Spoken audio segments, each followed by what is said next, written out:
After 20 years of building together through dust, deadlines, and damn good ideas, Pace and Adam invite you to join them for honest conversations about the home building world.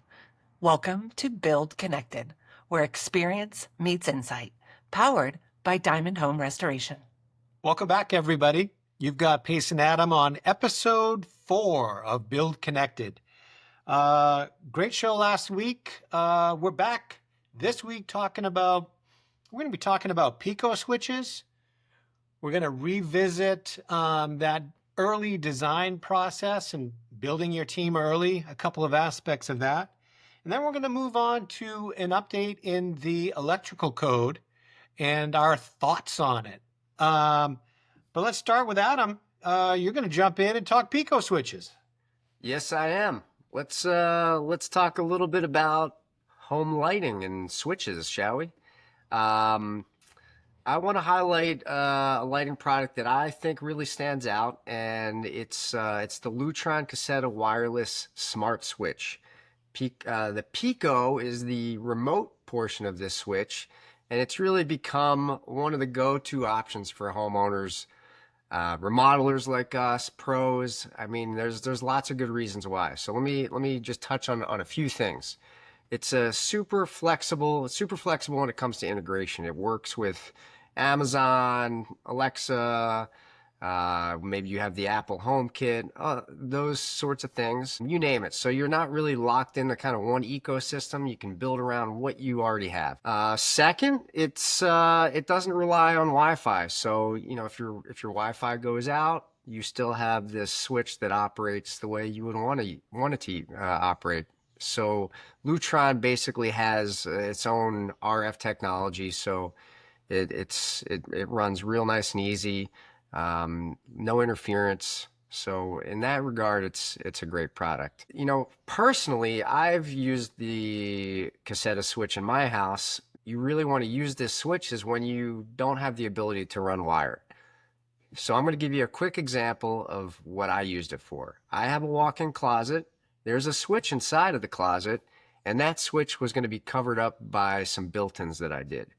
So no longer did I have access to turn the lights on and off, and I really wanted the switch outside of my closet, but I didn't really want to open up any walls and get into that whole ordeal. So I set up the Lutron Pico switch. Basically, you wire it like a standard switch. I put it inside the closet. It was not really that accessible enough, but not something you'd want to use every day. And then the Pico remote switch, I could put anywhere I want. So I put it on the outside of the closet, and you can actually put a cover plate on it, and it actually resembles a real looking switch, not one of these kind of little remote things that you'd walk around your house to control your fireplace or something like that. So that's the best real life example that I think it's great for. You can use it for other things besides your walk-in closet. Maybe you have other parts of the house you want to try. If you're thinking about upgrading your lighting system, or you just want smart control without the hassle, you know, this Lutron Cassetta wireless smart switch is definitely worth looking into. It's fast and compatible, and it just really works well. Yeah, you know, we use the Lutron stuff a lot. You threw out the phrase RF technology, I think. For people out there, it's a radio frequency. The advantage there is radio works really well with walls. It's a very reliable signal compared to, say, like, you know, maybe the shortest range one, Bluetooth. You know, the other thing you mentioned is you installed a wall switch. It does come in other flavors though, right? You can get like a countertop or a tabletop sort of pedestal type thing. You can get keychain remotes too. You might have this tied into something for your garage door. So there are different flavors. But yeah, if you find yourself, you know, rearranging furniture in your living room or in the bedroom, right, and all of a sudden you need a switch by, say, the bedside table, it can be a great solution. You know, and one more thing about this switch, the installation is super approachable. You don't even need a neutral wire in most cases, which it's perfect for older homes because some of these older homes don't have a neutral wire. And it works with all the common bulb types, dimmable LEDs, incandescent, you name it. It's all covered. But yeah, Pace, I think that's enough about the Lutron switch. Let's get into some of the stuff you want to cover today. Well, the last couple of weeks, we were talking about the design phase of a project because when you wait to bring in the builder and the plans are stamped and the permits are pulled, you're not just asking for attention, you're baking in inefficiency and miscommunication and missed opportunities. And what we really want to be focusing on is building trust. So let's start with trust. When the architect, the builder, and the client, when they're all in the room from day one, something really powerful happens. Trust starts to build before the first sketch is drawn, before the first estimate is put together. Everyone begins with aligned expectations. They have shared goals. They've got a clear understanding of what success actually looks like on this particular project. You're not trying to loop people in after the fact.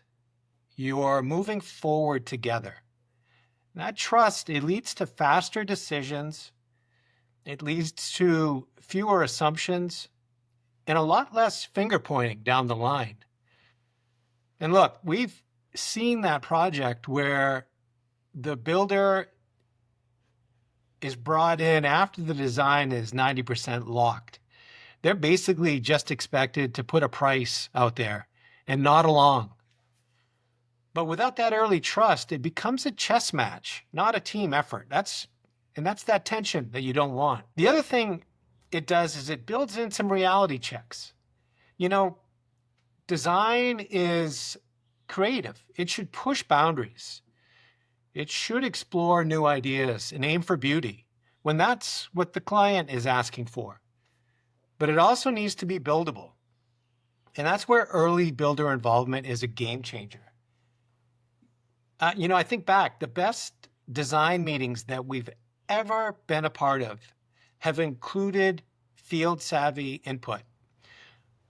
A good builder can look at some drawings and say, hey, that's gorgeous, but this is going to require 3 different trades. It's going to require 2 lifts. It's going to require fill in the blank. All of these additional things that equate to more money. I think by pointing out that reality, you can then shift the design.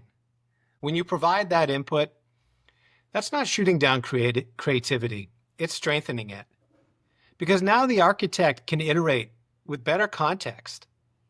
And the client gets a clearer picture of cost, of time, of complexity before they're 20 steps in, right? And that removes all of that backpedaling that we've been talking about.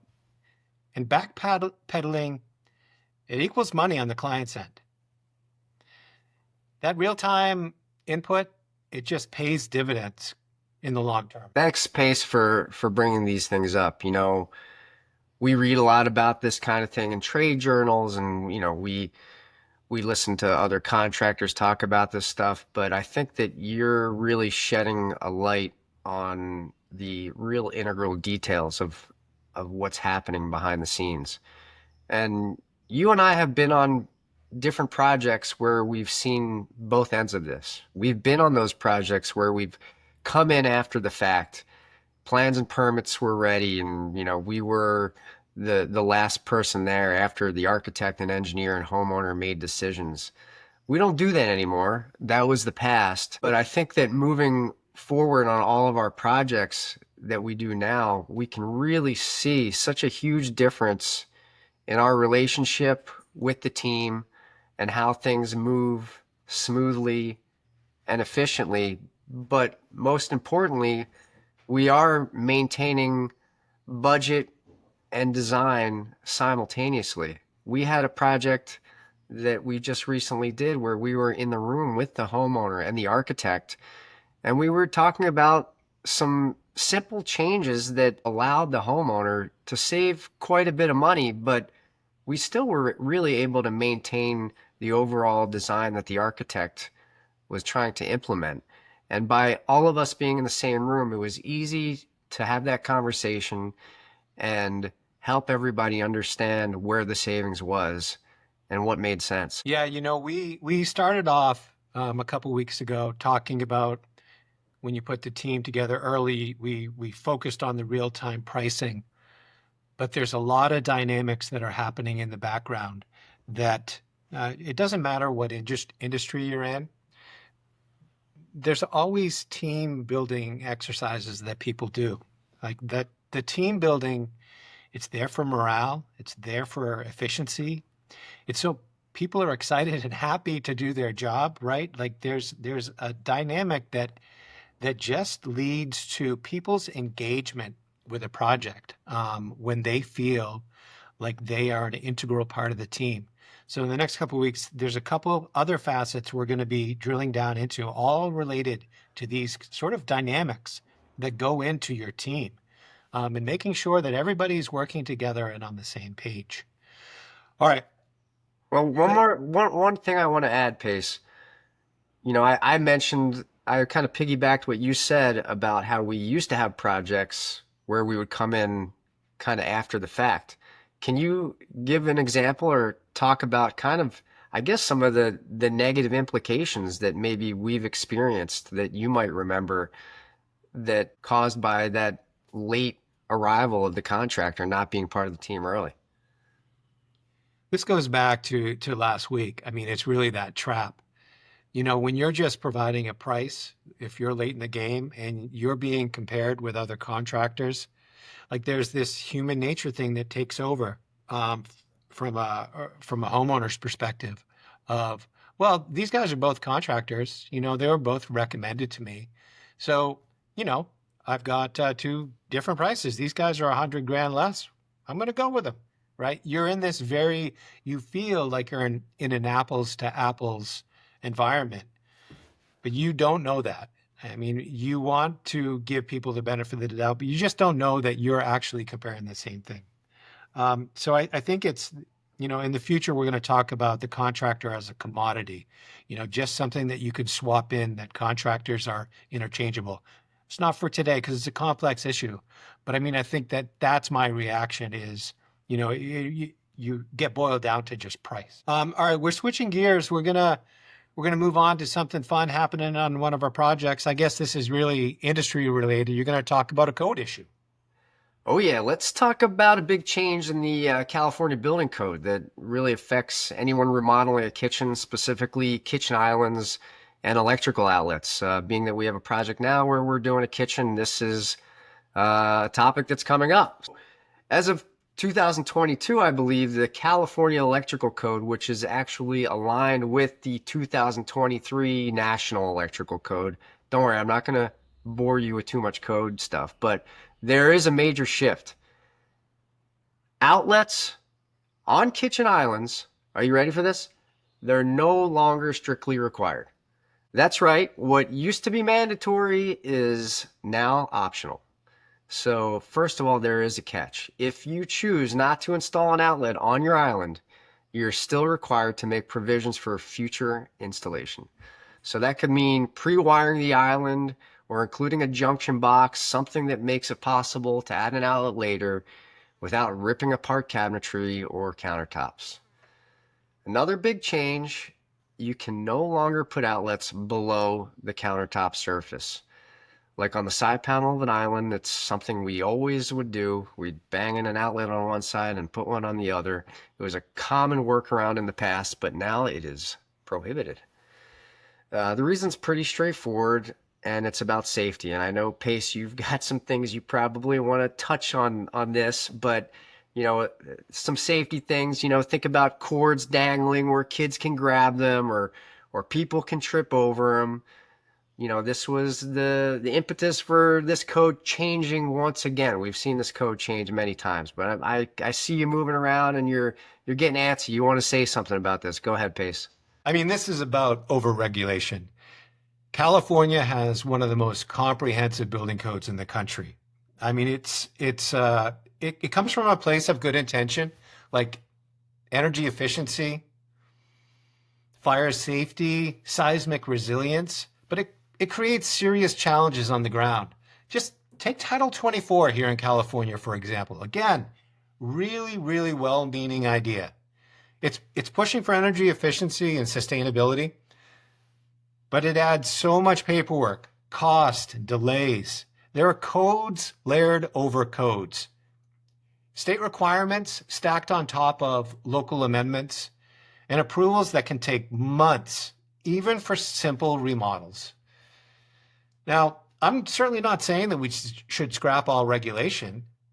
Like California and the nation's safety and environmental goals, they really matter. But there's an issue with how fragmented and ever-changing the rules are. Builders spend more time navigating red tape than actually building. And that drives up project costs, timelines, and frustration for everybody involved. So yeah, there's overregulation. But more importantly, there's a need for better coordination, simplification, and a little more trust in professionals. And yes, builders are professionals in actually being able to do the work. The biggest idea that I would suggest is imagine an annual vote, right? You compile a list, and maybe there's a survey done at the end of your building project or when you file for a building permit, and we pick the top 10 most complained about codes, right? And we put it to vote in your community, right? If it doesn't have 2/3 of the community's support, then it gets scrapped from the code. That seems pretty common sense to me. We're going to come back to that one on a future episode, and I'm sure I can rant a little bit more. Oh, boy, if I knew I was going to see your blood boil like that, maybe I would have talked about something different. But it always is fun to watch you get a little riled up. Yeah, I'm going to say one last thing, and There we go. this is not a controversial thing. In my 25 years doing what you and I do, this code has changed 5 times. In the last 3 iterations of the code, it's drastically changed 3 times. Each time, every 3 years, there's been a drastic change to it. That tells you something's wrong. All right, well, I think that about covers everything for today. We will be covering more of these topics again in our next episode, where we cover some more industry-related items, maybe a hot thing that's happening on our project. And of course, Pace likes to get some deeper, in-depth talk on behind-the-scenes things that happen in our contracting world and our integration with the team. Yeah, and don't forget, every Monday, a new episode drops. We hope you join us. I'm Pace. And I'm Adam. See ya. Bye. Thanks for joining us on Build Connected. For more stories, insights, and ideas, visit diamondhomerestoration.com or find us on Instagram and LinkedIn. We'll be back next week. We hope you will too.